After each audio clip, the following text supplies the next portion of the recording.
Hello hello hello hello అందరికీ నమస్కారం. ఆయన అరెస్ట్ అయిన దగ్గర నుంచి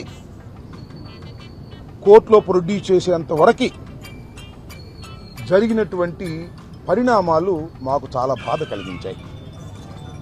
ఎందుకంటే ఆయన అరెస్ట్ చేశారు, నగరంపాలెం పోలీస్ స్టేషన్లో వారిని తీసుకువెళ్ళారు. నేను, మా ఎమ్మెల్సీ లేల అప్పిరెడ్డి గారు, మరికొంతమంది న్యాయవాదులు కలిసి విషయం తెలుసుకుందామనే ఉద్దేశంతో నగరంపాలెం వెళ్ళాం. అక్కడ వెళ్ళిన తర్వాత మాకు తెలిసింది ఏంటంటే వెనక నుంచి తీసుకువెళ్ళిపోయారట. ఎక్కడ తీసుకెళ్ళిపోయారో తెలియలా. కానీ అక్కడ డిఎస్పీ గారు లేరండి, లోపలే ఉన్నారు, కానీ మేము ఇప్పుడు మాట్లాడటానికి అవకాశం కాసేపు ఆగిన తర్వాత మా సిఐ గారు మీతో మాట్లాడతారు అన్నారు. వాస్తవం తెలుసుకుంటే ఆయన్ని ఆ పోలీస్ స్టేషన్ నుంచి మరొక పోలీస్ స్టేషన్కి షిఫ్ట్ చేశారు.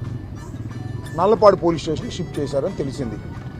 తర్వాత రాత్రి ఎస్పీ గారిని అడిగితే నల్లపాడు పోలీస్ స్టేషన్కి షిఫ్ట్ చేశామండి అని చెప్పారు. ఓహో, పోసానని తిప్పినట్లు బొంగరంలా గిర్రును తిప్పి గోరింట్ల మాధవని పిప్పి చేస్తున్నారన్నమాట పోలీసులు. బేష్, ఇది కదా అసలు సిసలు వార్త. చట్టంతో పెట్టుకోకుండా ఇదేమైనా న్యూడ్ కాల్ ఫ్రీగా మాట్లాడడం అనుకున్నాడా? ఎక్కడ పెట్టారో పోలీసులు తెలిసిందిగా. మరి వెళ్ళి పరామర్శించావా? మంచి చెడ్డలు చూసుకున్నావా? ముందు ఆ మ్యాటర్ చెప్పు.